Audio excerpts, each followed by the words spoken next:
प्रत्यगात्मनः अनेकान्तमयी मूर्ति नित्यमेव प्रकाश्यताम्।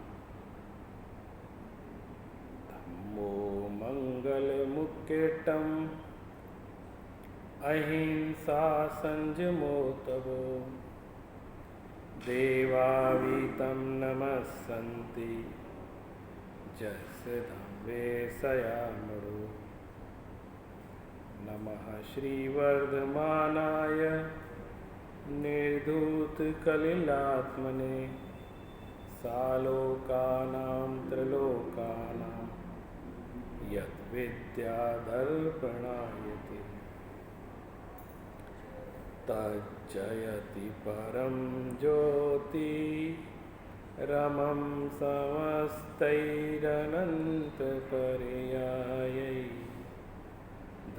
दर्पणतलैव सकला प्रतिफलति पदार्थमालिका यत्र। बोले देवादिदेव आदिनाथ भगवान की।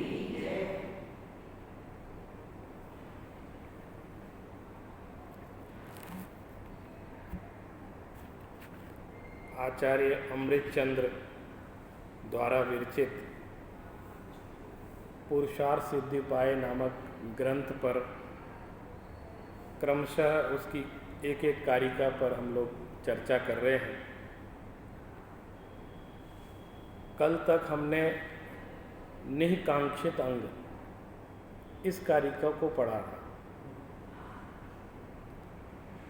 निकांक्षित अंग की चर्चा पुरुषार्थ सिद्धिपाय के अलावा भी कई ग्रंथों में है और अलग अलग कारिकाएं दी हुई हैं।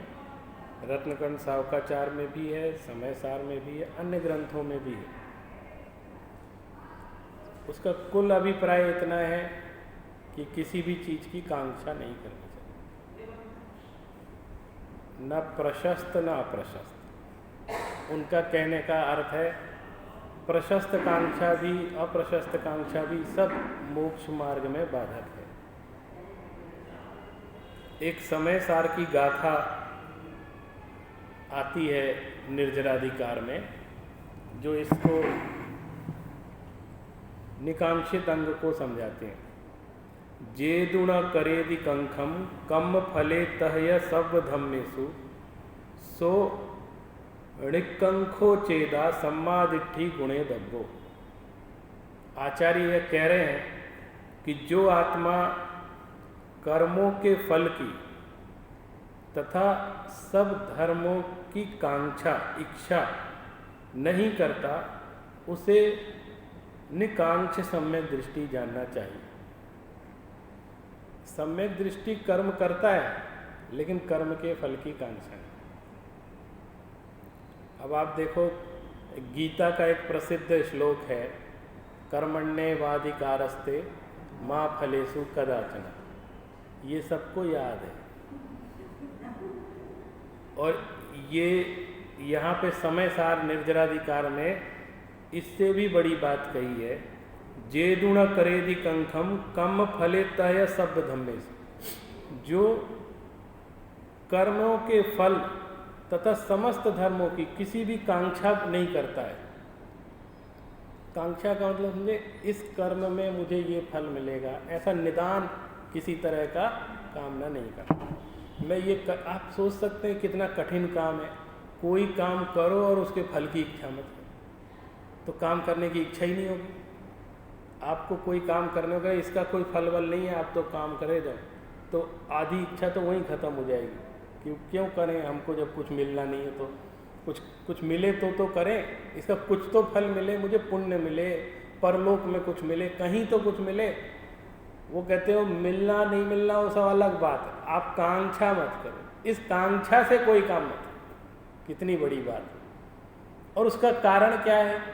उसके लिए आचार्य समंत भद्र स्वामी ने जो कारिका लिखी है, कर्म परवशे शांते दुःखैरन्तरितोदये पाप बीजे सुखे नास्था श्रद्धा नाकांक्षणा स्मृता। यह कांक्षा, यहाँ जो कांक्षा शब्द इसका भी अर्थ वांछा और चाह है, वो किस चीज़ की? विषय भोगों की, विषय वासना की। तो आचार्य यहाँ कह रहे हैं कि कर्म परवश है, ये सब तो कर्म के परवश है। जो कुछ मिलना, जुदा होना, ये सब कर्म के परवश है। तो वो सम्यक दृष्टि सोचता है कि हम क्यों कांक्षा करें इसके बारे में। भाई देखो, हम तो ये कहते हैं अगर हमारे चाहने से कुछ होता हो तो क्या नहीं हो जाए। आप ये देखो, कांक्षा माने क्या है? चाहना ही तो है। अगर हमारे चाहने से कुछ अच्छा भला बुरा कुछ होता हो तो उसका जानते हैं सबसे बड़ा दुष्परिणाम क्या है? कि अगर कुछ चाहने से, किसी के चाहने से कुछ होता तो हम आज तक जिंदा नहीं रहते, क्योंकि जाने कितने चाहते हैं कि मर जाए। तो उनके चाहने से होता है क्या? किसी के चाहने से थोड़ी होता है। तो इस चीज पर श्रद्धान रखता है वो कि किसी के चाहे, किसी के नहीं चाहे कुछ नहीं होता। तो कह रहा मेरा तो कर्म सिर्फ मैं अपनी भक्ति करूँगा, श्रद्धान करूँगा, उसके फल की इच्छा नहीं करूँगा। क्योंकि ये जो कर्म के अधीन है और ये सब चीज़ अंत सहित है। जिस चीज़ की भी हम कामना कर रहे हैं वो कोई शाश्वत थोड़ी है, वो उसका भी अंत आने वाला है। फिर उसके बाद और उदय में वो दुख मिश्रित है। कोई भी कर्म का उदय आएगा तो कुछ ना कुछ उसके साथ दुख भी मिला हुआ रहता है। और पाप के बीज रूप सुख में वह अनित्यता का श्रद्धान करता है। माने हम जो भी सुख की कामना कर रहे हैं उस सुख में भी बहुत रिस्क है। आपको पता है व्यक्ति अनुकूलताओं में भी बहुत पाप करता है और निष्फिकर होकर करता, बिना डरे करता अनुकूलता। तो वैसी अनुकूलता जो पापानुबंधी पुण्य है, पापानुबंधी पुण्य बोलते हैं ना, पुण्य का तो उदय है लेकिन उसमें इतना मदमस्त हो गया कि उल्टा पाप बांधे चला जा रहा है। तो कह रहे ऐसे भी पुण्य का उदय किस काम का?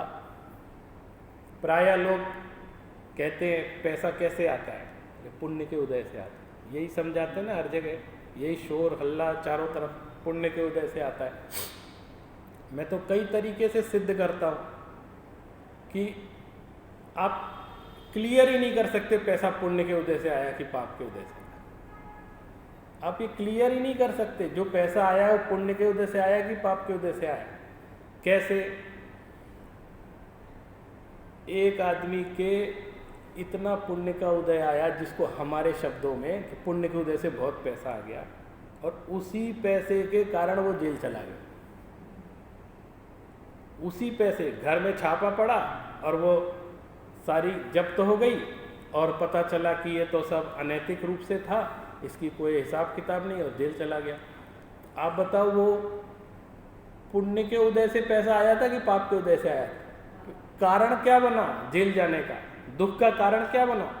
वो उसकी संपत्ति। तो हम ये डिसाइड नहीं कर सकते कि ये किस कारण से आया है। वही चीज दुख भी दे करके जाती। तो वास्तविकता यह है कि पुण्य के उदय से अनुकूलता मिलती है और पाप के उदय से प्रतिकूलता मिलती है, ऐसा बोलना चाहिए। पैसा अनुकूल भी हो सकता है, प्रतिकूल भी हो सकता है। एक व्यक्ति को बहुत लाखों का लाभ हुआ, बहुत खुश होकर जा रहा था, उसी पैसे के कारण लोगों ने उसको मार दिया और छीन लिया। अगर उसके पास नहीं होता तो वो उसको पीछे नहीं पड़ते। तो अब वो क्या कहेगा, ये किस उदय से आया था, ये तो मुझे उल्टा मेरे जान आफत में आ गई। तो आप ये डिसाइड नहीं कर सकते ना। इसलिए ये कहते हैं कि पुण्य के उदय से अनुकूलता हो। अनुकूलता शब्द ज़्यादा अच्छा। अनुकूलता माने मुझे अच्छा लग रहा है, अनुकूलता है, चाहे जैसे भी हो, तो वो पुण्य का उदय है। और पुण्य पाप के उदय से प्रतिकूलता आ जाती है। इस चीज पे दृढ़ श्रद्धान रहता है सम्यक दृष्टि को कि कर्म के वशीभूत होकर ये सब होता है, इसलिए वो किसी चीज की कांक्षा नहीं करता। वर्तमान में किसी चीज की कांक्षा नहीं। अब हम अगली कारिका पढ़ते हैं। तीसरा अंग है सम्यक्त्व का, निर्विचिकित्सा। कारिका पढ़ते हैं। क्षुतृष्णा शीतोष्ण प्रभृतिषु नानाविधेषु भावेषु द्रव्येषु पुरीषादिषु विचिकित्सा नैव करणीया।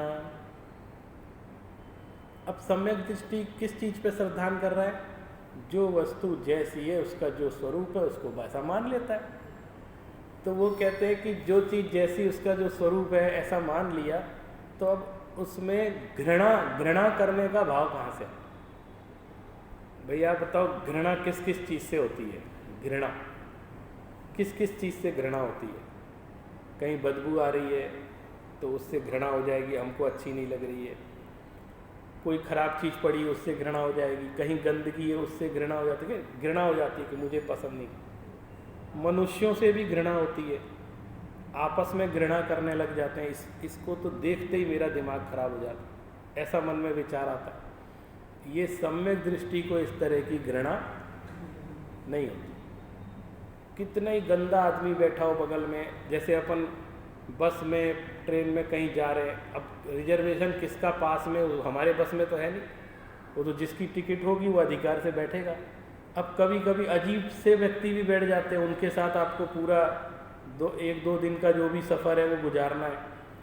तो उस स्थान पर सम्यक दृष्टि जीव क्या करे? ये मनुष्य जैसा है वो विचार क्या करता है? मान लो उसको तरह तरह के रोग हो रहे हैं, है ना, उसका शरीर कुरूप है या शरीर से गंध आ रही है, तो सम्यक दृष्टि वहाँ विचार करता है, अरे इस जीव के ऐसे ही कर्मों का उदय आया है। उसको वैराग्य होता है, देखो ऐसी ऐसी दशा भी हो जाती है कर्म के उदय से, तो उसको देख कर तो शिक्षा ग्रहण करता, घृणा नहीं करता है। ऐसा विचार करके उसके मन में समता के परिणाम आते हैं कि पता नहीं कौन से कर्म का उदय आया इस जीव को कि इसके शरीर की ये विकृति हो गई है, ऐसी बदबू आ रही है या इस तरह का कुरूप वातावरण है। तो वहाँ भी उसके प्रति साम्य भाव को धारण करने का अभ्यास करते हैं। अब कह रहे हैं क्षुत तृष्णा शीतोष्ण प्रवृत्तिषु, भूख प्यास शीत उष्ण आदि नाना प्रकार से भावों में और पुरुषादिषु माने विष्टादि में, विष्टा आदि जो गंदगी होती है उसमें, पदार्थे द्रव्येषु विचिकित्सा नैव करणीय, उसमें घृणा नहीं करनी चाहिए। अगर घृणा का भाव आ रहा है इसका मतलब इस साम्य भाव नहीं आया, इसका ये अर्थ हुआ ना। और दूसरा इसमें भाव क्या आता है, इसलिए भी बात बताई जाती है कि मुनिराज हैं, मुनिराज सामने आए तो मुनिराज के रंग रूप को ध्यान में नहीं देना है। भाई उनका चेहरा कैसा है, वो बहुत सुंदर है, खराब हैं और नग्न दिगंबर रहते हैं, स्नान नहीं करते हैं, कहीं धूप से आए हैं, पूरा शरीर काला पड़ गया है, धूल चढ़ी हुई है, मैल तक जम जाता है शरीर पर, लेकिन इसके बाद भी उनके प्रति घृणा का भाव नहीं आएगा। क्यों? ये तो तपस्या है, तो उनसे ग्लानि नहीं करना। ऐसा शरीर आदि देख करके उनसे ग्लानि का भाव नहीं होना चाहिए। क्या रे ये कैसा? क्यों? इसमें बहुत बढ़िया इसको समझाया है रत्नगण सावकाचार्य। स्वभाव तो असुचौकाए रत्नत्रय पवित्रते, निर्जुगुप्सा गुण प्रीति मता विनिविचिकित्सा। काया को देख करके, तो बहुत क्षुद्रता है, काया को देखकर राग द्वेष होना बहुत छोटी मानसिकता, इतनी छोटी मतलब तुच्छ मानसिकता, लेकिन बहुत बड़े लेवल पर होती है। अच्छी अच्छी समाज में बड़े बड़े लोगों के अंदर होती है, काया को लेकर के विचिकित्सा हो जाती है। ये कह रहे हैं स्वभाव तो असुचितौ काये। इस किस काया की बात कर रहे हो? ये काया तो स्वभाव से असुचि है, अपवित्र है। शरीर तो स्वभाव से ही उसका गुण धर्म ही अपवित्र होता है। ये काया को तो कितने ही नहा लो धो लो, ये कभी शुद्ध होती ही नहीं है। तो ये तो स्वभाव से ही असुचि है। अब हमको देखना क्या है कि रत्नत्रय पवित्र, इसमें रत्नत्रय क्या है, कैसा है, कितना है। अगर सम्यक दर्शन ज्ञान चारित्र की प्रधानता है, उस जीव में संयम गुण है, तप गुण है और चारित्र है, तो उसकी प्रधानता के कारण से वो पूज्य होते हैं मुनिराज। और वो क्या अर्थ है उसका, गुणों को देखा जाता है, क्योंकि शरीर तो जैसा था वो तो उसका किसी का बस नहीं है उसमें।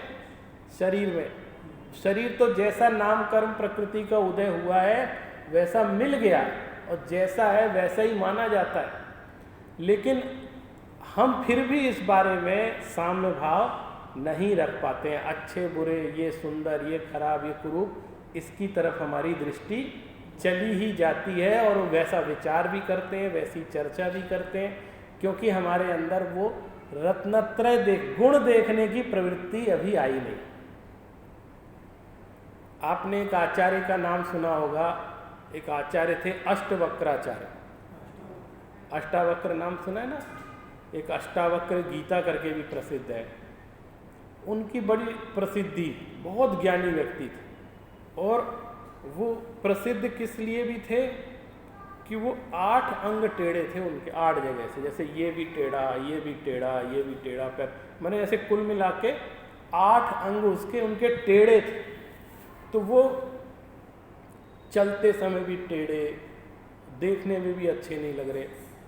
तो वो ज्ञानी बहुत थे। तो एक जगह कहीं शास्त्र सभा चल रही थी राजा के यहाँ, और संभवतः जो मुझे याद है शायद राजा दशरथ का ही दरबार था, ऐसा मुझे ध्यान है।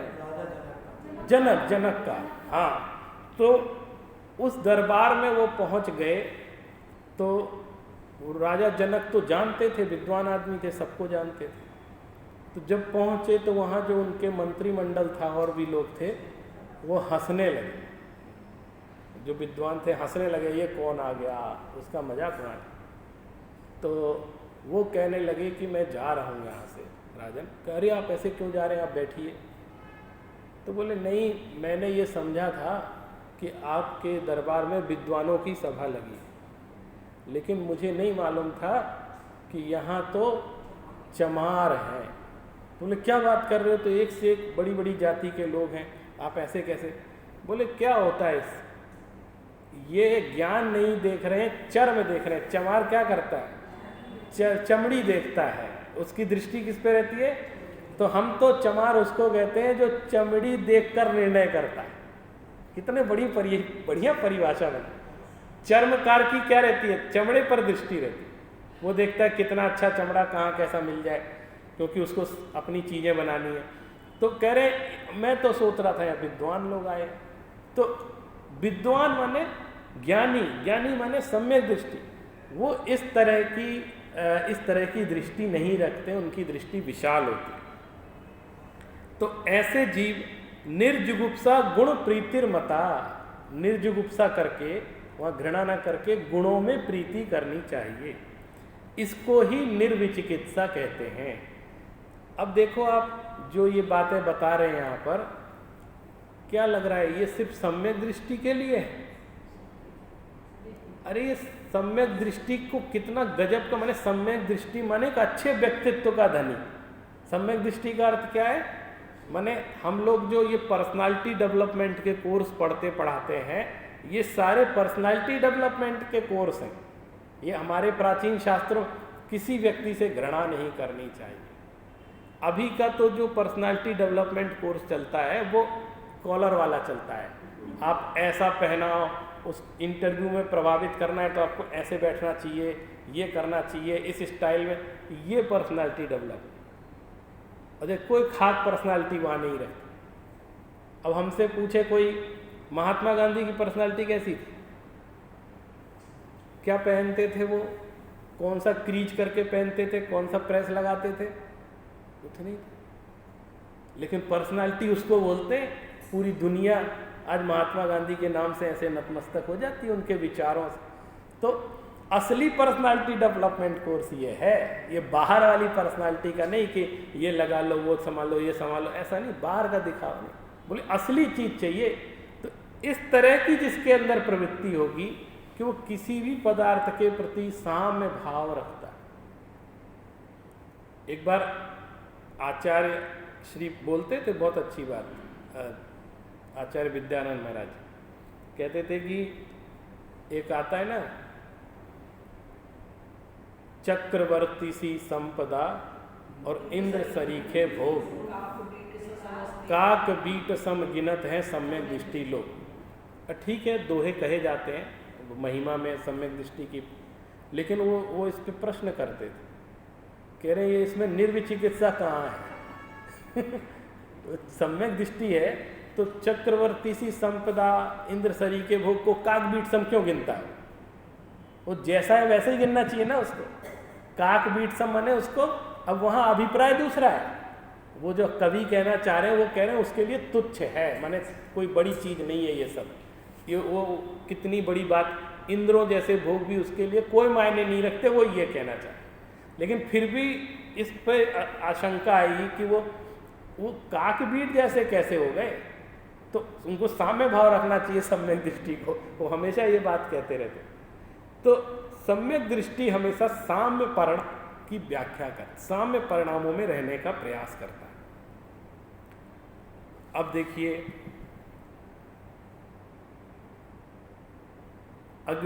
अगला अमूढ़ दृष्टित्व पर ध्यान देते हैं। लोके शास्त्राभासे समयाभासे च देवता भासे नित्यमपि तत्वरुचिना कर्तव्यम मूढ़ दृष्टित्वम। ये बड़ा महत्वपूर्ण है। अमूढ़ दृष्टित्व, उसके अंदर एक बहुत बड़ा गुण होता है। मूढ़ माने होता है मूर्खता, मूर्खता तो आप समझते ही हो। तो अमूढ़ माने बिना मूर्ख हुए। तो अमूढ़ दृष्टि, मूढ़ताएं जगत में कौन कौन सी प्रसिद्ध हैं? अपने यहाँ शास्त्रों में कहा गया है 3 मूढ़ताएं प्रसिद्ध है। कौन कौन सी? लोक मूढ़ता, गुरु मूढ़ता और देव मूढ़ता। तो कह रहे हैं लोके शास्त्राभास, लोक मूढ़ता में, लोक में और शास्त्राभास में। लोक मूढ़ता किसको कहते हैं? लोक मूढ़ता का अर्थ होता है बिना विचारे किसी भी परंपरा का पालन करने लगा, ग्रहित मिथ्यात्व का पोषण करना। और ये भेड़ चाल होती है, मैंने उसका कोई लॉजिक, कोई इतिहास, कोई तर्क, कोई परंपरा कुछ नहीं होती।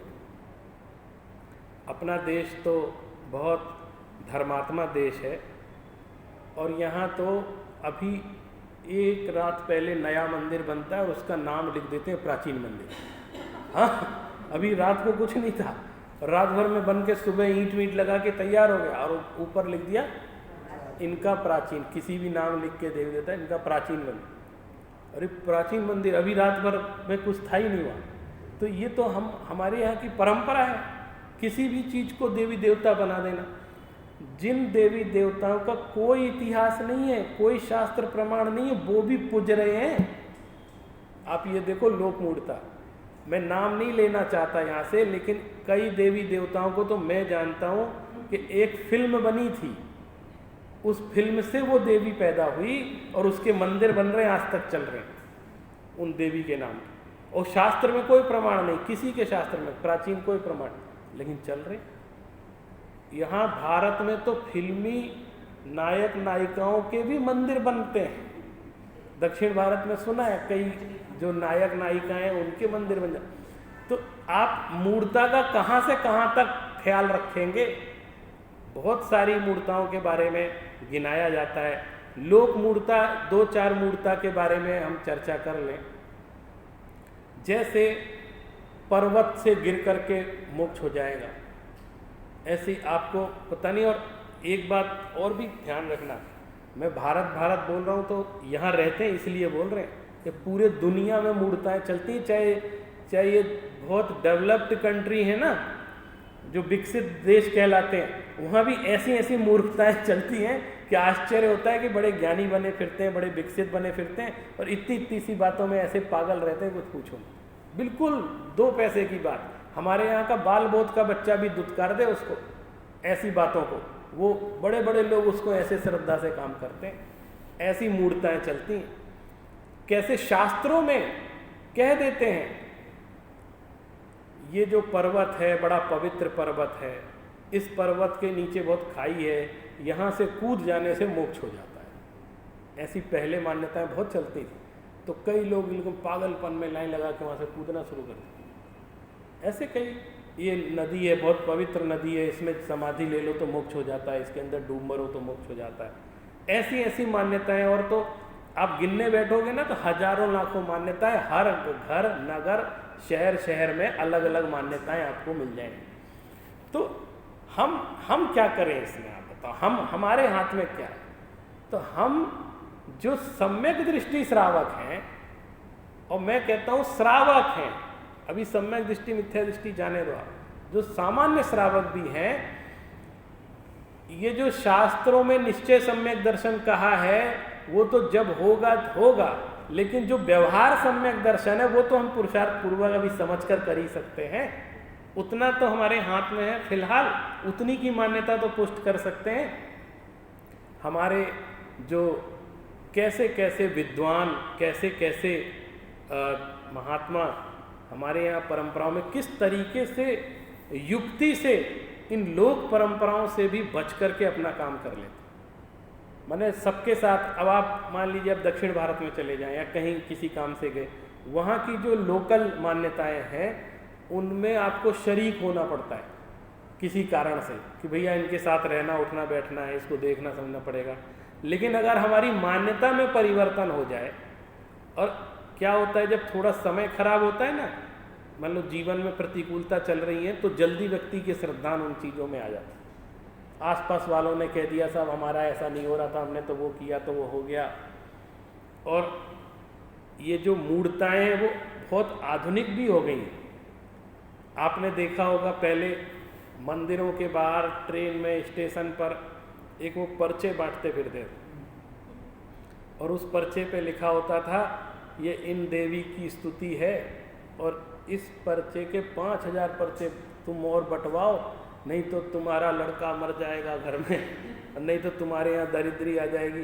तो जिसके हाथ में आ जाए वो ही घबरा जाता था, और जैसे वो के आगे जा कर के वो भी बंटवाता था। तो ये चीज़ श्रृंखला चलती रहती थी।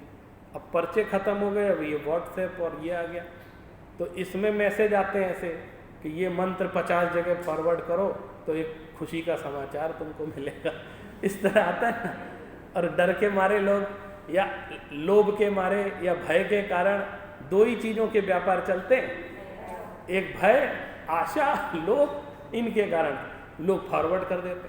क्या बिगड़ गया मैंने, वो लोग क्या सोचते हैं, मैं आपको बताऊं, क्या अपना क्या जा रहा है, क्या वो कहते हैं अगर मैंने 50 जगह मैसेज फॉरवर्ड कर दिया तो मेरा क्या जा रहा है, कुछ मिलना होगा तो मिल जाएगा, नहीं मिलेगा तो बैठे ही तो है। मैंने वो हिसाब जमाते हैं, ये नहीं सोचते मेरा क्या जा रहा है। तुम्हारा श्रद्धान जा रहा है, तुम्हारा मिथ्यात्व का पोषण हो रहा है। मिथ्यात्व सबसे बड़ा पाप है, ये हो रहा है और कुछ नहीं हो रहा, और कुछ नहीं जा रहा, ये जा रहा है, जो असली खजाना है वो जा रहा है, वो लुट रहा है।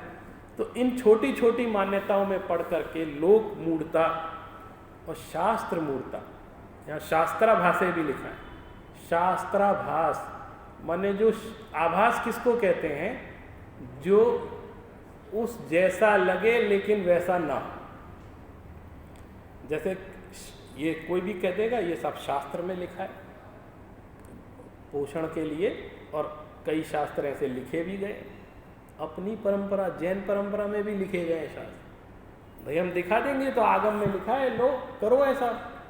लेकिन हमारे यहाँ ऐसे ऐसे महान विद्वान भी हुए हैं कि उन्होंने ऐसे ऐसे ग्रंथ की परीक्षा की, एक ग्रंथ परीक्षा करके ग्रंथ छपा है, माने उस शास्त्र प्रमाण को देख करके कि ये हमारा शास्त्र नहीं हो सकता, इसमें मिथ्यात्व का पोषण है, ये जरूर किसी ने बीच में गड़बड़ की है, तो उसको प्रमाण से हटा दिया। आप मानो शास्त्र को प्रामाणिक नहीं माना। तो विद्वानों ने ऐसे काम भी किए। क्यों? जनता तो सामान्य होती है, तो क्या शास्त्र में लिखा है, कोई भी बेवकूफ़ बना देगा शास्त्र दिखा के। लेकिन आपको पता है अपने यहाँ कितने प्रमाण माने गए हैं, एक प्रत्यक्ष और एक परोक्ष, दो प्रमाण मुख्य रूप से, और परोक्ष प्रमाण के 5 भेद माने गए, स्मृति, प्रत्यभिज्ञान, तर्क, अनुमान और आगम। तो आगम प्रमाण सबसे लास्ट में, और उसके पहले भी तर्क प्रमाण।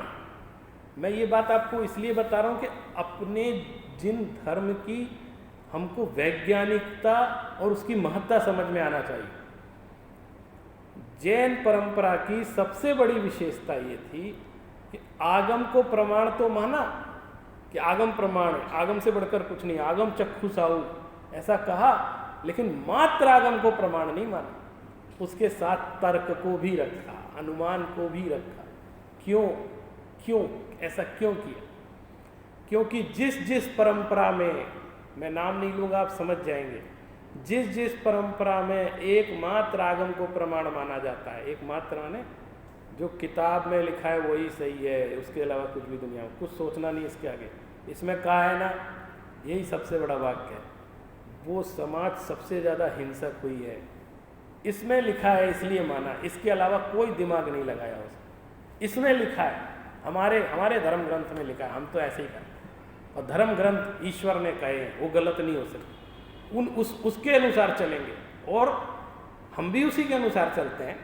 आगम में जो लिखा उसी के अनुसार, लेकिन हमारे यहाँ आंख बंद करके नहीं, आंख खोल के, आंख बंद करके नहीं, आंख खोल के। आंख खोलने का अर्थ है दो नयों से देखते हैं, दो नयन से ही नहीं, दो नयों से देखते हैं और उसकी परीक्षा भी करते हैं। यहाँ तो भगवान तक की परीक्षा करते हैं, फिर तो आगम तो दूसरे नंबर की चीज है, उनके वचन है, उसकी भी क्या परीक्षा किस चीज की करनी है हमको?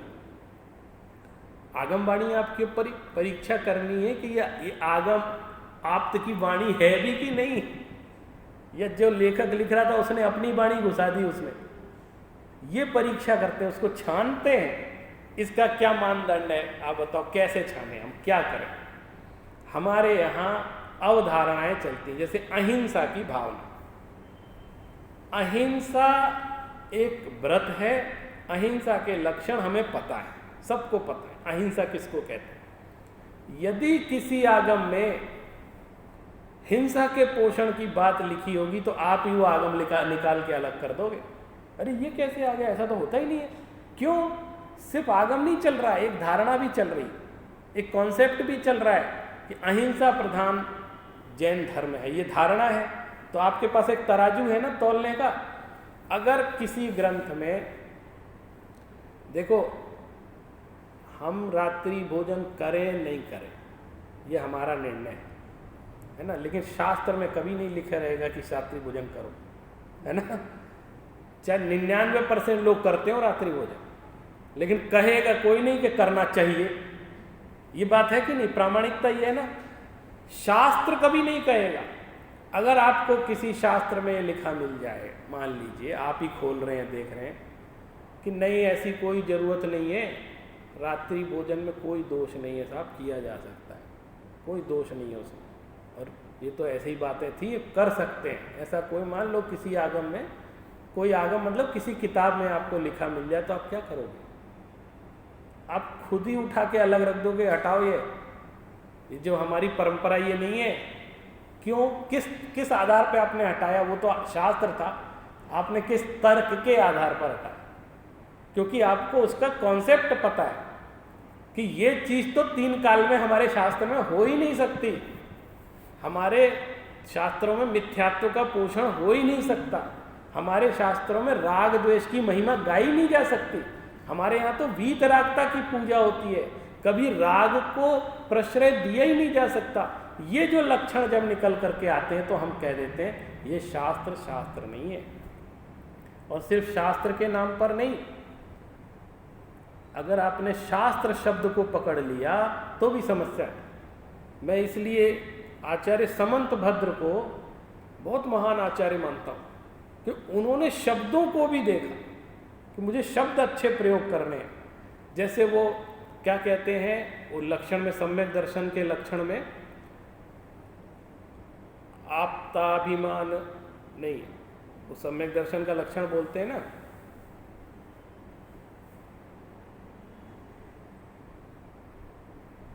शब्द बोलते हैं, गुरु को बोलते हैं तपस्वी, तपोव्रताम। तपोव्रताम कैसा है श्लोक पूरा? नहीं नहीं, वो तो उनका लक्षण है, मैं एकदम अभी बता दूंगा, मुझे ध्यान आ जाएगा। हाँ, आप्तागम तपोभृताम त्रिमूढ़ापोढ़मष्टांगम सम्यक दर्शनम अस्मयम। और पहला चरण कौन सा है? श्रद्धानम परमार्थानाम आप्तागम तपोभृताम त्रिमूढ़ापोढ़मष्टांगम सम्यक दर्शनमस्मयम। श्रद्धानम परमार्थानाम, फिर देखो आपको देखो इसकी महिमा आएगी। आप्तागम तपोभृताम, ये किसके लिए कहा? देव शास्त्र गुरु के लिए, है ना? तो उन्होंने देव शब्द का प्रयोग नहीं किया। आप क्यों?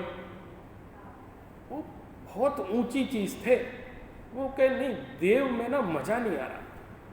और देव बोलो तो कोई स्वर्ग के देव समझ ले तो, और देव तो हमारे यहाँ भी बहुत देवी देवता है, उनको कोई समझ ले तो, और कोई कपिल देव कोई देव समझ ले तो समस्या बहुत सारी है। तो उन्होंने कहा नहीं, देव में मजा नहीं आया, आप तो बोलूँगा मैं तो। हम लोग तो देवशास्त्र गुरु बोलते हैं, लेकिन वो कह नहीं, ये बहुत सरल हिंदी है, इसमें आनंद नहीं आया। शब्दों की गरिमा होती है। आप तो बोले तो अब कहीं समस्या ही नहीं है। आप के जो लक्षण ही अलग है। आप तो माने वही वीतरागी हितोपदेशी सर्वज्ञ हितंकर, उन्हीं के लिए आप तो कहा जाता है। और फिर आगम क्यों कहा? शास्त्र बोल देते अभी है ना, शास्त्र आप की वाणी को ही आगम बोलेंगे। उन्होंने शास्त्र शब्द का प्रयोग नहीं किया। हम लोग तो देव शास्त्र गुरु तीन बोल देते हैं ना सरल हिंदी में, तो उन्होंने नहीं किया। उन्होंने आप्त नहीं बोला, मैंने आप्त बोला और आगम बोला। आप्तस्य वचनम आगम, आप्त के वचन को आगम कहते हैं। अब आगम में कोई समस्या नहीं, शास्त्र में मालूम क्या समस्या है? रसायन शास्त्र को भी शास्त्र बोलते हैं, भौतिक शास्त्र को भी शास्त्र बोलते हैं। दुनिया के जितनी किताबें हैं प्राचीनम, सबके शास्त्र ही हैं।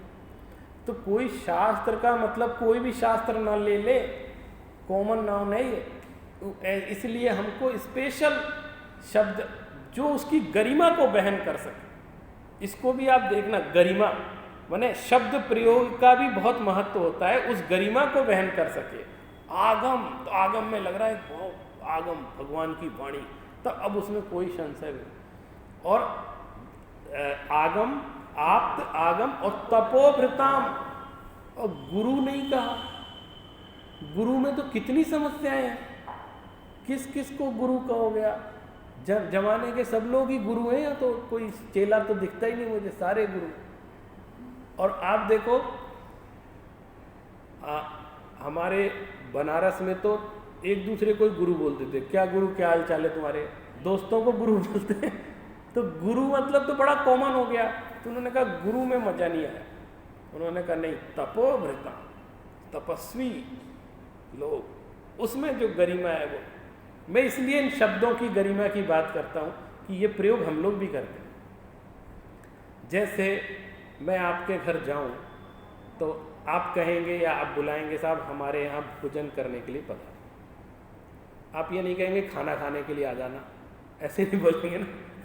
गरिमा होती है भाई, ऐसे के खाएंगे तो खाना ही खाएंगे और कुछ नहीं करेंगे, लेकिन कहेंगे साहब आज का भोजन आपका हमारे यहाँ है, ऐसे बोलेंगे ना। तो शब्दों में आनंद आता है ना, शब्द में गरिमा। और कोई मुनिराज हो तो उनको भोजन नहीं बोलेंगे, आओ महाराज भोजन के लिए पधारो, आहार के। देखो उससे भी ऊंचा शब्द। मुनिराज को दे रहे हैं तो आहार करा रहे हैं, और किसी अपने अतिथि को कर रहे हैं तो भोजन खिला रहे हैं। और घर में बच्चे खा रहे हैं, अरे खाना खा लो, आज खाना नहीं खाया, तो उनको तो खाना खाना कह के काम कर देते हैं। तो हर एक के पद के हिसाब से शब्दों का चयन करके बोलते हैं, तब उसकी गरिमा और महत्व रहता है। इसलिए भी इन्होंने कहा शास्त्रा भाषे, ऐसे शास्त्रों के चक्कर में मत पड़ जाना, कहीं हमारा भाव बिगड़ नहीं जाए उल्टा। तो उसमें मूढ़ता नहीं रखना, मूर्खता नहीं रखना। और समयाभाषे, किसी मत के चक्कर में मत। एक तो कोई बहुत सांप्रदायिक होने की आवश्यकता नहीं है, किसी पंथ के आग्रह में पढ़ने की आवश्यकता नहीं है। ये बहुत खतरनाक होता है। जब आप किसी पंथ से बंध जाते हैं तो आपकी विचारधारा भी कुंठित हो जाती है, आप कुछ सोच ही नहीं सकते, क्योंकि आप एक ट्रैक बन गया है, वैसे ही सोचना है, इन्होंने उसी तरह से आपकी स्वतंत्रता खत्म हो जाती है। पंथ है, हमारा कौन सा पंथ है, हमारा कौन सा पंथ है? सबसे अच्छा उत्तर आया, हे प्रभु जो तेरा पंथ सो मेरा, मेरा कोई पंथ है ही नहीं। वो तेरा पंथ बोलते हैं ना, उसका अर्थ ये है, तेरा माने 13 नहीं है तेरा नियम गिनाने लग जाते, वो नहीं। सुधारवादी जो होता है वो कहता है ना ना ये सब पंथबाजी नहीं है, जो तेरा पंथ, तेरा तुम्हारा जो पंथ है वो ही मेरा पंथ, मेरा तो कोई पंथ है ही नहीं, तेरा ही पंथ है, ये उसका अर्थ ये तेरा पंथ है। अब वो ये लोक मूर्ताएं बहुत चलती हैं, लोग अपने हिसाब से कैलकुलेशन करने लग जाते हैं, लेकिन ये कह रहे हैं समयाभासे, समय का अर्थ होता है मत, और किसी संप्रदाय या मत के आभास में गलती से भी चक्कर में नहीं पड़ जाना, बहुत विचार करके काम करना चाहिए। मैं ऐसा इसलिए भी कह रहा हूँ कि हमारी ही समाज में बहुत सारे लोग अन्य अन्य मत में जा कर के साधना आदि भी करते हैं, और कोई परंपरागत गुरु हो तो बात अलग है, ये जो नए नए गुरु पैदा हो गए जिनका कोई धर्म से लेना देना नहीं, नए नए गुरु समझ रहे हैं, आर्ट ऑफ लिविंग, ये गुरु बन गए कहीं किसी और चीज़ के चक्कर में, तो एक अलग तरह का धर्म, अलग तरह के संस्कार खड़े हो जाते हैं और उनको ही अपना देवता, अपना गुरु मानने लग जाते हैं। माने जिनकी कोई प्राचीनता से तारतम्य नहीं है परंपराओं से, उन तो अनजाने कितने लोगों को साहब हम तो इनको गुरु मानते हैं, कोई बिना विचारे बिना सोचे जिस चाहे के संप्रदाय और उस चक्कर में पड़ जाना। वहाँ कहते हैं कि इतना सम्यक दर्शन से युक्त, इतना सुलभ, 3 लोक कल्याणी ऐसा धर्म पाकर के भी यदि कोई जीव ऐसा पाकर के भी, इतना अच्छा कुल पाकर, इतना अच्छा धर्म का सानिध्य पाकर के भी अन्य जगह अपने अगर माथा खराब करता है तो उससे बड़ा दुर्भाग्य किसी का हो नहीं सकता। और देवता भाषे, ये भी ध्यान रखना है, देव की बात हमने आपसे कही, देवता भास होने लग जाता है कि ये तो बिल्कुल देवता ही लग रहे हैं, इनमें क्या कमी है, ये तो बिल्कुल सही है। लेकिन भैया सबसे बड़ी कमी वीतरागता जहाँ नहीं है वो सबसे बड़ी कमी। अच्छा, हमारे यहाँ ऐसे ऐसे तराजू हमको हाथ में थमा दिए बचपन से, लक्षण पढ़ा पढ़ा के, वीतराग सर्वज्ञ हितंकर भविजन की अब पूर्ववास, तो पहली लाइन में ही कह दिया वीतरागता और सर्वज्ञता ये है कि नहीं है। साहब बताना ये ठीक है कि ये खराब है, नाम गिनाओ, मुझे खराब की लिस्ट बनाओ, अच्छे की लिस्ट बनाओ। कह रहे ये सब चक्कर में नहीं पड़ते हमने तो आपको थर्मामीटर दे दिया, बुखार आप नापो। हमारा काम क्या था, हमने आपको थर्मामीटर थमा दिया है कि कितने डिग्री पे बुखार होता है और कितने डिग्री पे नहीं होता है, ये एक मापदंड तय कर दिया है। अब किसको बुखार है किसको नहीं है ये तुम जानो, तुम्हारा काम था, हम थोड़ी लिस्ट बनाते रहेंगे। उन्होंने कहा मैं देवता का लक्षण बता रहा हूं ना, वीतराग सर्वज्ञ हितंकर, अब खत्म का कह दिया, जो वीतरागी है, सर्वज्ञ है, हितोपदेशी है, वो ही देव है। अब ये लक्षण जिन जिन में घटित होते जाएं उनको देव मानते जाना, और जिनमें नहीं घटित हो उनको देव मत मानना। इतना सा कह करके बात, तो ये मूढ़ता सम्यक दर्शन की पहली शर्त है। ये अंग ऐसे ही नहीं गिनाए, और ये हम कर सकते हैं, ये कोई आश्चर्य नहीं है, ये किया जा सकता है। मैं बताऊं आपको, ऐसे ऐसे परिवार हमारे ही रिश्ते नातेदारी में कई जगह हैं, उनके यहाँ कुल देवता की पूजा होती है, और मैं पूछता हूँ कि ये कौन से देवता, इनका नाम बताओ, ये क्या है। मैं तो ये भी कहता हूँ मैं भी पूजा करना चाहता हूँ, थोड़ा सा इनने क्या उपदेश दिए थे, क्या कहा था, कुछ नहीं मालूम हमको। हम तो उस दिन अगरबत्ती करना है, उस दिन ढोक देनी है तो देनी है, हमारे कुल देवता। अब ये हमारा श्रद्धान कहाँ पर जाकर गिरता है, कहाँ क्या विचार करने लग जाते हैं। इतना सर्व सुलभ वैज्ञानिक धर्म जो हमको ऐसा मार्ग प्रशस्त कर रहा है कि आंख खोल के रहो, इधर उधर के चक्कर में अपना भाव खराब मत करो, मैं देखता हूँ बहुत सारे लोग हैं बिल्कुल इतने चक्कर में पड़े रहते हैं, ऐसे ऐसे चक्कर में पड़े रहते हैं कि मुझे अपने पुण्य की महिमा आती है कि भगवान ने हमें बुद्धि दी कि ये सब बात समझ में आ गई, नहीं तो हम भी इनके ही चक्कर में पड़ के अपना दिमाग खराब कर रहे हो, है ना। ये भी बहुत पुण्य का उदय कहलाता है। तो कह रहे हैं लोके शास्त्राभासे समयाभासे च देवताभासे नित्यमपि तत्व रुचिना कर्तव्यम अमूढ़ दृष्टि। इन सब में चक्कर में ना पड़ के तत्वों में रुचि रखने वाले जो सम्यक दृष्टि पुरुष हैं वो सदा ही मूर्खता से रहित दृष्टित्व रखते हैं।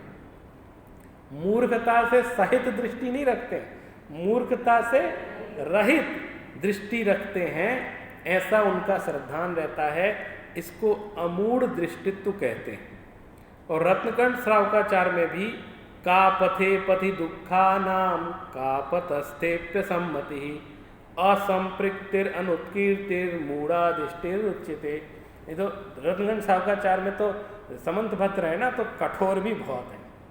मैंने आचार्य अमृतचंद ने इतनी बात नहीं की, ये तो बिल्कुल बहुत बात कर देते। वो तो ऐसा कह देते हैं कि आपका जीना कठिन कर देंगे उनकी बात। चलो वो कैसे कह रहे हैं कि देखो दुखदायक जो दुख को देने वाला है, ऐसे कुत्सित मार्ग में, ऐसे गलत मार्ग में या धर्म में, कुमार्गों में स्थित, एक तो खुद नहीं जाना, दूसरा उसमें जो स्थित पुरुष है, माने जो लोग उसमें लगे हुए हैं, उनको मन से भी समर्थन नहीं करना और काया से उनकी प्रशंसा नहीं करना।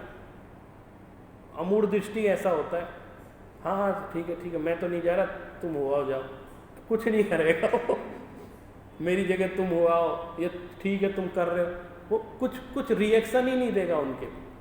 और क्या कहते हैं, वचन से भी स्तुति नहीं करता है, वचनों से भी उसकी प्रशंसा नहीं करता, अनुत्कीर्ति, शब्दों से भी उसके बारे में ये नहीं कि ये ठीक है कि नहीं है, चुप रह जाता। क्यों? मैं अमूढ़ दृष्टित्व का पालन, माने अमूढ़ दृष्टि, कहीं धोखे से भी समर्थन नहीं कर देते। कभी कभी हम लोग ऐसी समस्याओं में फंस जाते हैं। मान लीजिए सर्वधर्म सम्मेलन हो रहा है, अब वहाँ पर बोलने के लिए कहा कि आपको बोलना है, तो मंच पे बैठे हुए सबको आदरणीय और सबको बोलना पड़ता है, तो बाकी के सब लोग बैठे तो सबके प्रति सम्मान दृष्टि देनी पड़ती है। तो इस समय ऐसी समय क्या करना चाहिए?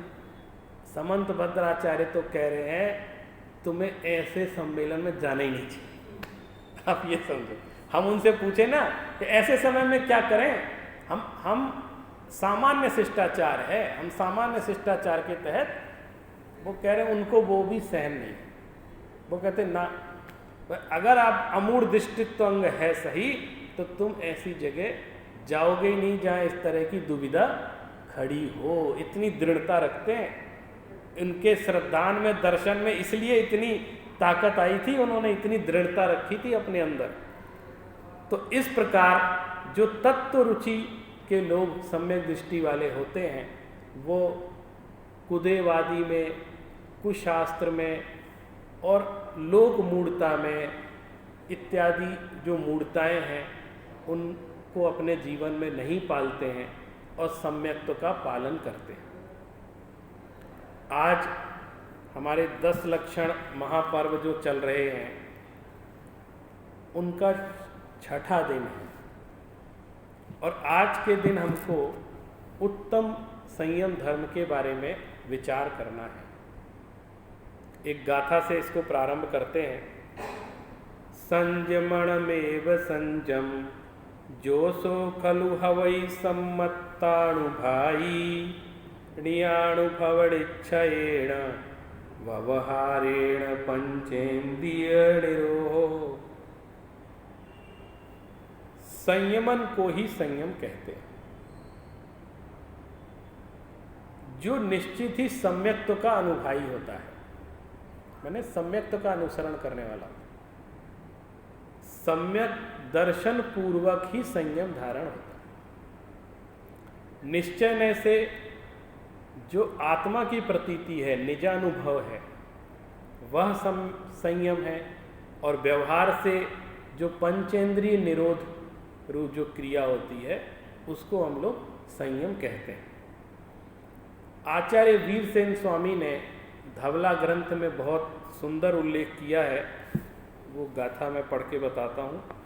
जो संयमो जो सम्माविणा भाविणा अन्नो, संयम वह है जो सम्यक्त्व का अनुभावी है और अन्य नहीं है, अन्य प्रकार से नहीं।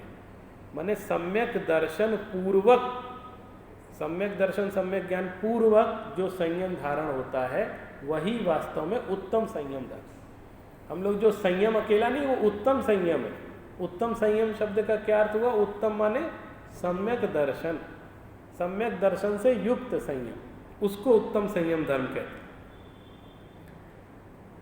आध्यात्मिक दृष्टि से देखें तो आप देखो, अकेले इंद्रियों को समेटना ही उद्देश्य नहीं है।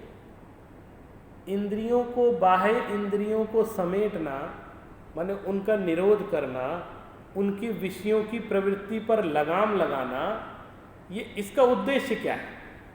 इसका उद्देश्य क्या है कि हमको अतीन्द्रिय तत्व का वेदन करना। अतीन्द्रिय तत्व क्या है? आत्म तत्व है। और चूंकि हम इंद्रियों के माध्यम से बाह्य विषयों में ही रमे रहते हैं तो हमको अतीन्द्रिय तत्व का बोध ही नहीं होता है। तो संयम क्या काम करता है कि हम इंद्रिय के विषय भोगों पर कंट्रोल करें और उसमें संयम करें। तो जो वो शक्ति हमारी वहां जा रही है वो उपयोग पलट जाएगा, फिर वो हमारे आत्मा की अनुभूति में काम आए। भाई आप देखो, उपयोग एक ही जगह लग सकता है, या तो इंद्रियों में लगेगा या अतीन्द्रिय में जाएगा। अब आपको जितना अधिक व्यापार इंद्रियों में, इंद्रियों का काम है ये मैंने हमको बलपूर्वक करना पड़ता है, क्योंकि इंद्रियों का काम है पर पदार्थों को जानना। इंद्रियों का विषय ही है कि विषय भोगों की तरफ वो तो भागेंगी, उनका तो स्वभाव है। जैसे मैं एक बात कहूँ आपको, इंद्रियां ये विचार नहीं करती हैं कि ये चीज़ आपके लिए उचित है कि नहीं, ये विचार इंद्रियां नहीं करती। वो तो उसको तो विषय भोग चाहिए, वो तो जाएगी, उसकी कोई गलती नहीं, उसका काम है। तो ये विचार किसको करना है? हमको करना है कि ये हमारे लिए है, उपादेय है, हितकारी है कि नहीं है, ये विचार करना पड़ेगा। तो ये विचार कौन करेगा? ये हमारे मन से संकल्प होगा, तब जाके कंट्रोल। सब लोग संयम की बात करते हैं, सिर्फ धर्म के क्षेत्र में नहीं, पूरी दुनिया में हर क्षेत्र में संयम की आवश्यकता होती है। जैसे मैं आपसे कहूँ, ये जो शुगर की बीमारी है, मधुमेह है, इसमें चीनी खाना मना है, मीठा खाना मना है। क्यों मना है? क्योंकि वो बीमारी बढ़ाएगा, नुकसान करेगा। लेकिन जिसको शुगर हो उसको सबसे ज़्यादा खाने की इच्छा होती मीठा। तो इंद्रिय तो कोशिश कर रही है कि मुझे तो चाहिए। इंद्रिय आपकी बॉडी को देखकर काम नहीं कर रही, इंद्रिय क्या कर रही है? वो तो उसकी लिप्सा है, मुझे तो चाहिए। तो इंद्रिय तो जाएगी, कंट्रोल किसको करना है? हमें करना है। क्यों? क्योंकि हमारे शरीर के लिए नुकसानदायक है। अगर हम इस इंद्रिय के वशीभूत रहेंगे, जैसा इंद्रिय कहती जाएगी वैसा हम करते जाएंगे, हम तो बीमार हो जाएंगे, हम तो बर्बाद हो जाएंगे। इसलिए भी संयम की बहुत आवश्यकता। इसलिए भी कहा कि इंद्रियों पर जब तक कंट्रोल नहीं होगा तब तक आत्मा का अनुभव नहीं होगा। भाई एक चीज का चुनाव करना है दो में से, कि हमें इंद्रियों के आधार पर, माने इंद्रिय उद्देश्य है कि अतीन्द्रिय उद्देश्य है। उद्देश्य यदि अतीन्द्रिय तत्व है, जो आत्मा अतीन्द्रिय है, अगर उद्देश्य ये है तो उन इंद्रियों की विषयों को रोकना पड़ेगा और उनको सही जगह लगाना पड़ेगा।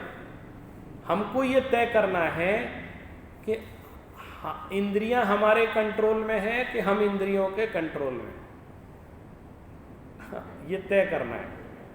अगर इंद्रियां हमारे कंट्रोल में तब तो ठीक है, वो सही काम करेंगे, और अगर हम इंद्रियों के कंट्रोल में हैं तब कोई ठिकाना नहीं क्या हो। ये जो शराब पीने वाले लोग हैं ये 10 कस्में खाते हैं कि साहब आज ही छोड़ दूंगा, और शराब छोड़ना बहुत आसान है, वो कहते हैं, क्योंकि हम रोज छोड़ते हैं, रोज त्याग करते हैं आप तो एक बार त्याग करते हैं, हम तो रोज ही त्याग करते हैं, कितना आसान है त्याग। वो जब होश में रहते हैं तब तो साहब मैं नहीं पढ़ूंगा और ये है वो है सब, और जैसे ही वो सामने दिखती है तो वो अपना कंट्रोल खो देते हैं और शराब पीने लग जाते हैं। लत है उनकी, इंद्रियां डिमांड करती हैं कि हमको ये चाहिए, अब चाहे वो नुकसान करे चाहे कुछ करे उससे कोई मतलब नहीं, वो तो उस समय तो कुछ सूझता नहीं है, उस समय तो इंद्रिय, क्योंकि वो इंद्रियों के वशीभूत हैं। इसलिए संयम धर्म की प्रेरणा दी जाती है। जैसे कार चलती है तो कोई भी वाहन चलता है तो उसमें ब्रेक की आवश्यकता पड़ती है ना, ऐसी कार आप बताओ जिसमें ब्रेक की जरूरत ना हो या ब्रेक लगता ही ना हो, तो ऐसी कार करोड़ों रुपए में भी हो तो हम नहीं खरीदेंगे। मैंने करोड़ों नहीं, सस्ती हो तो भी नहीं खरीदेंगे। करोड़ों की कार सस्ते में भी मिल रही हो तो हम नहीं खरीदेंगे, क्यों? जब ब्रेक ही नहीं है तो क्या करेंगे इसको चला के। तो वैसे ही जैसे कार में ब्रेक हो तो कार, नहीं तो बेकार, उसी तरह जीवन में संयम हो तो सार और नहीं तो असार। ये जीवन भी असार, और अगर संयम है तो सार है। संयम की बात जब जब की जाती है, कही जाती है, तो बहुत तरह की बातें भी उत्पन्न होती हैं। और जैन धर्म को लेकर तो लोग अक्सर ये कहते हैं कि अरे आपके यहाँ साहब बहुत कठिन कठिन नियम है, आपके यहाँ बहुत पालन होता है, और हमें तो ये ना आजकल के ज़माने के हिसाब से ठीक नहीं लगता है। अब कहाँ आज के समय में ये सब बातें, ये जो जितने कह रहे थे, जो ऐसे मजाक उड़ाते थे, इस कोरोना ने सबके अकल ठिकाने लगे। अब वो सबको संयम में रहना पड़ रहा है ना। मृत्यु सब कुछ मृत्यु का भय सब कुछ सिखला देता है। जो अपनी दादी माँ नानी माँ को बच्चे भी चिढ़ाते थे, ये क्या 16 करती रहती है, शुद्ध कपड़े पहने हैं, और किचन में क्यों नहीं जूता पहनकर जाने देते हो, और क्या शुद्धि लगा रखी है, ऐसे जो मजाक उड़ाते थे वो सब लाइन पर आ गए। इसने सबको लाइन खिला, अब उसकी कीमत समझ में आ गई। आज पता चल रहा है कि ये जो हमारे यहाँ छुआछूत होता था ये क्या था। अभी भी हम लोग छुआछूत ही खेल रहे हैं ये क्या था? ये यही था। इसको विकृत करके लोगों ने जाति से और उससे जोड़ दिया, लेकिन ये यही था।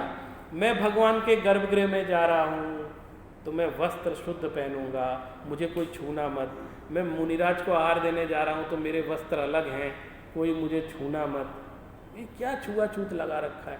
अरे कुछ छुआछूत नहीं है, ये सब तुम्हें, ये सब रोज की चीजें ना, इसलिए आडंबर दिखाई देता है। ये छुआछूत तो ऑपरेशन थिएटर में ही दिखता था। जब आईसीयू में जाते हैं कोई छूना नहीं, वहां जाओ तो वस्त्र बदल कर जाओ, अंदर तुम्हारे इस वाले, अरे मेरे बहुत अच्छे कपड़े, जाने दो ना, बोले अच्छे हो चाहे कुछ हो, कोने में रखो, जो हम दे रहे हो पहन के फिर जाओ। तो वहां हमको अच्छा लगता है, वो तो बहुत अच्छी बात है। और जब मंदिर में कोई कहता है छूना मत, दूर से हाथ दूर से रखो, ऐसा करो, तो कह रहे ये क्या, ये तो पाखंड है, ये तो आडंबर है। यहाँ सारे आडंबर दिखाई देने लग जाते हैं। लेकिन ये महामारी ने जो बिगाड़ा दुनिया में तो बिगाड़ा, लेकिन जो कुछ इसमें पॉजिटिव समझ में आया वो ये कि अच्छे अच्छे लोगों की अकल ठिकाने आ गई कि संयम कितना महत्वपूर्ण है। ये जो 16 है ना, चौके की बात, द्रव्य क्षेत्र काल भाव की शुद्धि, किचन मर्यादा, ये जितनी बातें थी ये सारी की सारी अचानक से रेलेवेंट लगने लग गई कि अरे भैया इसके बिना तो काम चलने वाला नहीं। इसलिए हमें संयम की उपासना जरूर करनी चाहिए। और आज के दिन में एक बात सबसे कहता हूँ, भले ही छोटा सा संयम, धर्म की दृष्टि से भले ही एक छोटा सा नियम लो, लेकिन लेना जरूर चाहिए। एक नियम व्यक्ति को पता नहीं कहाँ से कहाँ पहुँचाना। ये मैं ऐसे कहता हूँ, कभी कोई नहीं समझता तो जैसे पतंग उड़ाते हैं ना, तो पतंग के जो धागा होता है कभी कभी उलझ जाता है, और वो ऐसा उलझ जाता है कि वो सुलझता ही नहीं है। हम चाहते हैं वो डोर बन जाए, उसकी सुलझता ही नहीं। तो कोई ज्ञानी पुरुष आकर के बताता है कि देखो इसका जो छोर है ना वो खोजो, एक बार उस छोर को पकड़ लो, फिर ऐसे ढीला करोगे ना पूरा खुल जाएगा, कठिन नहीं है। और ऐसे कहीं से भी खींचोगे तो और उल्टी गांठ बनती चली जाती, वो सुलझता ही नहीं है, तोड़ना पड़ता है। तो ये जो नियम है ये भी हमें, हमारी जो जीवन की पर्याय है ना बहुत अस्त व्यस्त हो गई, उलझ गई है, और बहुत सारे लोग उलझे, कुछ सुलझ ही नहीं पा रहा। तो मैं कहता हूं कोई एक नियम पाल लो जीवन में। कोई कहने को रहे मैंने ये पालता हूं, एक तो करो, शुरुआत तो करो, शुरुआत करके तो देखो, एक चीज से सब व्यवस्थित हो जाता है। एक पाल लिया ना, उससे सब सारी मर्यादाएं व्यवस्थित अपने आप, पता नहीं उस अरेंजमेंट से, एक नियम से सारे नियम बन जाते हैं और सब अपने आप व्यवस्था में। मान लो एक नियम ले लिया कि मैं बिना देव दर्शन के भोजन ग्रहण नहीं करूंगा, अब देखो उसके माध्यम से, उसके चक्कर में कितनी सारी चीज अरेंज हो जाएंगी, कितनी बढ़िया बढ़िया बातें अरेंज हो जाएंगी। मैं एक फिरोजाबाद गया था, तो एक सज्जन उन्होंने एक बड़ी अच्छी बात बताई। बोले साहब एक बात है, प्रेरणा मिलती है ना तो काम होता है। बोले आपने देखा होगा वहाँ एक छदामी लाल जी का मंदिर है, अगर जो लोग फिरोजाबाद से जुड़े जानते हैं, वो शायद बाहुबली भगवान का पंचकल्याण हुआ था, बहुत बड़ा गार्डन भी उसके सामने। तो वो बोले कि हम ना रोज 5-6 बजे सुबह मॉर्निंग वॉक पर जाते थे, तो मंदिर का जो गार्डन है वहाँ घूमते थे और ऐसे चक्कर लगाते थे, तो स्वास्थ्य की दृष्टि से। तो वहाँ पर एक वो माता जी आई थी, बाहुबली माता जी, आप जानते होंगे, जो कुंद भारती में भी रही हैं बाहुबली माता जी, इधर भी आई होंगी कदाचित। वो वहाँ पर विराजमान थी। तो वो सुबह निकली तो देखे कि कई शराबक यहाँ राउंड मारते हैं और बिना नहाए आते हैं घूमने सुबह, तो मंदिर अंदर दर्शन करने नहीं जाते हैं कि 10 बजे आएंगे और घर चले जाते हैं। तो उन्होंने उनको सबको रोक करके प्रेरणा दी, भैया इतनी आते हो सुबह तुम उठ करके इतने अच्छे से, तो यहीं नहा कर प्रख्याल कर लिया करो, फिर जाया करो घर में।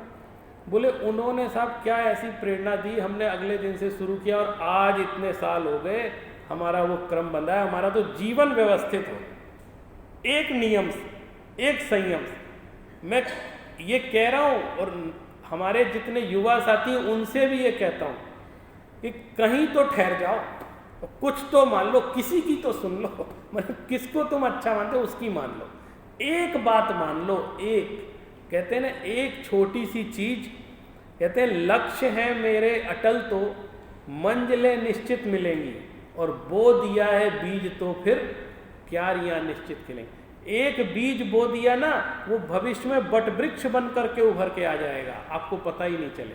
लेकिन उसकी दृढ़ और उसका सबसे बड़ा उदाहरण है हमारे जो आचार्य हैं। मैं देखो जैन परंपरा में सबके कल्याण की बात है। मुनि के, दिगंबर मुनि के पास जाओ ना, तो वो किसी को मना नहीं करते, सबके कल्याण की बात करते। इसका सबसे अच्छा उदाहरण आता है हमारे भील का। वो जो भील था, आपने कहानी सुनी है, मुनिराज को देखा, बोले ये कौन है, अब वो कुछ जानता ही नहीं था, वो तो शिकारी था और जानवरों को मार के खाता था, पशु पक्षियों, वो उसका काम था, वो इसका पेशा था। माने क्या था, न विवेक, न बुद्धि, न ज्ञान, और जीवन में कोई मांसाहार साक्षात खूब, और वही आजीविका, वही सब कुछ। तो मुनिराज से कह रहा आप क्या कर रहे हो, बोले हम तो धर्म ध्यान करते हैं। उनको देखकर उनके व्यक्तित्व से बोले ये आपका जीवन अलग तरह का, क्या बात। तो बोले हम तो धर्म ध्यान।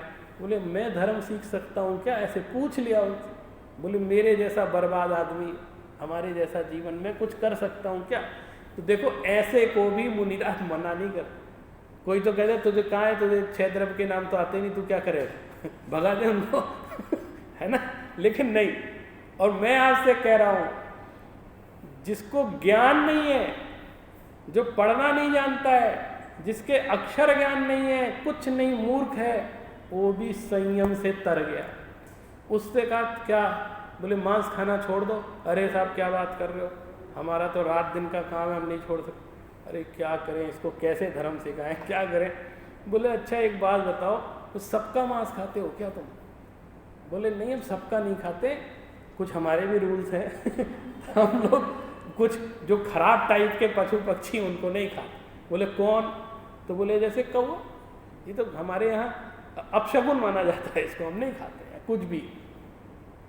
तो बोले कभी खाया जीवन में? नहीं। बोले तुम्हारे खानदान में किसी ने नहीं खाया? अरे तो सुनो इधर आओ, तुम आज से व्रत ले लो, मैं जीवन में कभी कौवे, दिक्कत तो नहीं है? बोले कोई दिक्कत नहीं है साहब, बोले जीवन में कौवे का मांस नहीं खाऊंगा मैं व्रत, लेकिन एक बात ध्यान रखना। बोले क्या?